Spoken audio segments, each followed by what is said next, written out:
from your grave. One of my favorite video games from the Game Boy Advance era is a little-known beat-em-up called Altered Beast: Guardian of the Realms. I didn't know anything about Altered Beast at the time, and I really just bought it because 12-year-old Fedora thought the box art was cool. Considering that I grew up to be a furry, you could probably imagine why. Oh, to be a huge buff animal throwing fireballs from my hands! Altered Beast: Guardian of the Realms, created by the now-defunct 3D6 Games, is the Game Boy Advance sequel to the original Altered Beast game on the arcade, also known as Chronicle of the Beast King in the Japanese version. The arcade game was later ported to a bunch of consoles, including the NES, Sega Genesis, PC Engine, Commodore 64, and more. The story of Altered Beast follows a nameless centurion who is resurrected by Zeus in order to defeat an evil sorcerer named Neph, who has kidnapped Zeus's daughter, Athena. The Japan-exclusive PC Engine version elaborates on the story a bit, explaining that the powerful beastmen were turned to stone after attempting to overthrow Zeus, and he only decided to restore them when he needed help fighting the demons who were waging a war against the gods. Athena, who had been leading an army at the time, was captured by Neph during the conflict, and now it's up to the Centurion to defeat the sorcerer before he succeeds in his ritual to transform the goddess into a dove, to float away on the dissipating fog. What makes the Centurion special, and where the main feature of the game comes in, is his ability to collect spirit orbs that transform him into a number of humanoid monsters. The werewolf, the were-dragon, the were-bear, the were-tiger, and the golden wolf.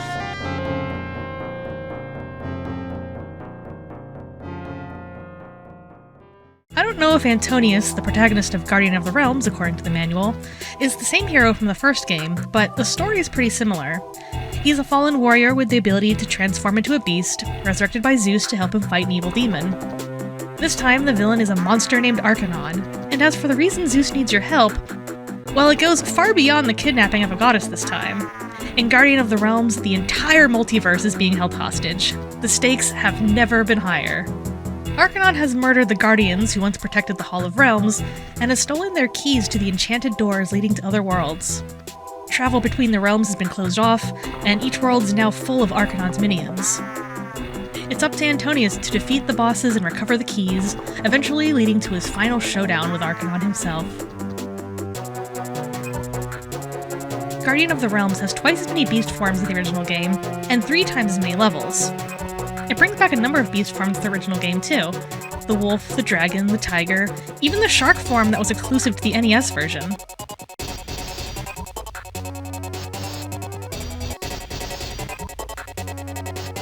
It also includes a new rhino form, which is an awesome throwback to Neph from the first game.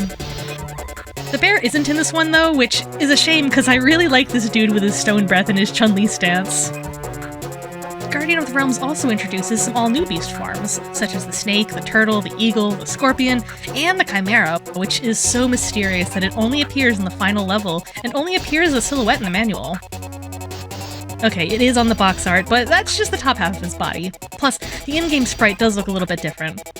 The increased number of levels means that some beast forms appear more than once, but unfortunately, some of them only show up in one level and never again. I kinda wish this game had cheat codes that let you change what beast you became in each level like the first game did. Especially with the new beasts, I'd love to be able to spend more time with them. If you played the original Altered Beast, then you'll have a pretty good idea of how the gameplay works in Guardian of the Realms. It's a beat-em-up where you can punch and kick waves of enemies. This game also has an uppercut, which is super fun, and collect spirit orbs that make you bigger and stronger until you finally become the titular Altered Beast.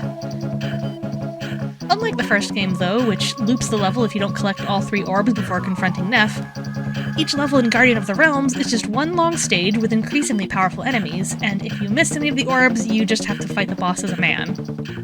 It's doable, but challenging. Although, there's also the level with the Eagle Beast, which takes place in the Sky Castle, so if you don't grab all the orbs and transform before a certain point, you just fall off the ledge to your death. I know some folks prefer the original game's progression style, which rewards the player with shorter length if they're successful at grabbing the orbs right away, but personally I like this longer, increasingly challenging approach. I feel like you have more time to enjoy your beast form after you get it, and the waves of monsters getting stronger really keeps you on your toes, or paws. That said, some levels, especially toward the end of the game, are incredibly difficult, and it can be a pain to have to do them over and over after running out of lives.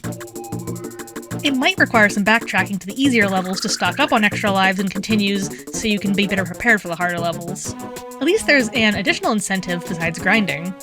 Replaying previous levels allows you to discover talismans that unlock stronger versions of your beast, each with different color palettes. I especially like the Golden Wolf returning as the werewolf's final talisman.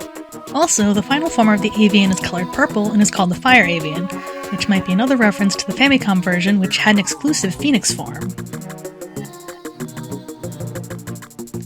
It helps to get these more powerful forms early, so you have an easier time in later levels where the same beast appears. Of course, that's another reason why it's kind of a shame that some of the beasts only appear once, so you're only going to collect the talismans for completion's sake. One thing the game does that makes the harder, longer levels more forgiving is the inclusion of health and temporary power-ups along the way, usually hidden inside of breakable items.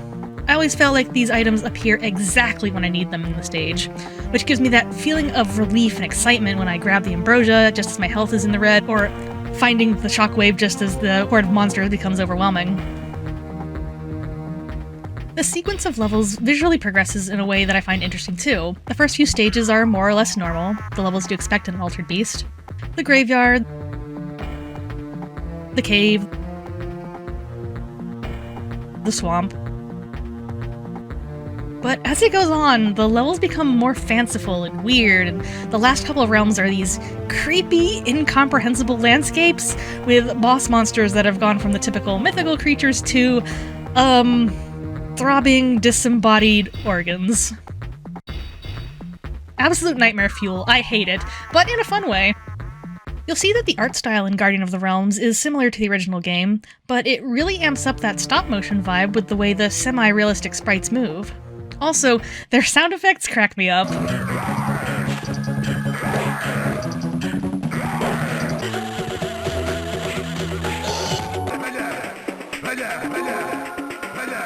Guardian of the Realms has a 2-player co-op mode like the original game, and it also has a versus mode which can be played with up to 4 people. I can't speak on the multiplayer features since I never knew anyone else who owned this game, but it's pretty cool that 3D6 wanted to experiment with the format of Altered Beast beyond just a simple beat-em-up style game. It's a game with appeal for cooperative and competitive play, and I think that's worth mentioning. The clips you see here were provided by Reiji of Random Hoo-Ha's, and something I noticed while watching them is that the second player, is he also called Antonius? Antonius? Is distinguished by a different colored outfit. Both players look the same while in beast form. We wonder if each player has a different colored beast based on the talismans they found in their respective games, but we haven't looked into it enough to be sure. If anyone watching knows more about the multiplayer features, I'd love to hear your story. As much as I absolutely love Guardian of the Realms though, I will say the ending was just kind of so-so compared to the original game. But then again, it's hard to one-up a story that ends with a woman marrying the beefy beast spouse of her dreams.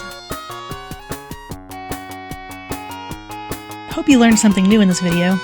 If you want to see more Guardian of the Realms, I have my full playthrough available to watch here on my channel. Also, I recommend Nintendo Complete's video of the PC Engine version of Altered Beast, which includes a translated intro sequence that goes into the lore that I referenced earlier in the video.